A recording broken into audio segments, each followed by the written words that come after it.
Hello বন্ধুরা, আপনারা দেখেন যারা ইন্ডিয়া তার কথা দেখেননি, আমি তাদেরকে দেখাইতেছি আমার ভিডিওর মাধ্যমে।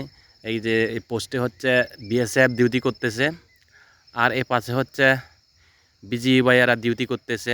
এটা হচ্ছে ইন্ডিয়া ব্রিজ। বিজিবি ভাইয়ারা কঠিন ডিউটি করতেছে মুখোমুখি করে।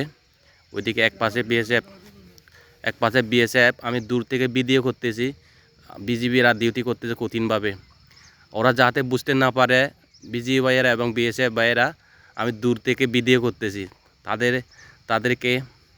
এই যে দেখেন, মুখোমুখি করে বিজিবি এবং বিএসএফ মুখোমুখি করে ডিউটি করতেছে, কঠিনভাবে ডিউটি করতেছে। এদের জীবন আসলে অনেক কষ্টের। ফ্যামিলি, মা বাবা, পরিবার পরিজন, আত্মীয় স্বজন সব কিছু রেখে দেশের জন্য সেবায় নিয়োজিত আছে, দেশের মানুষের জন্য, দেশের জন্য। দেখেন অনেক কষ্টের। তাদের সেলিয়ত জানাই। আসসালামু আলাইকুম।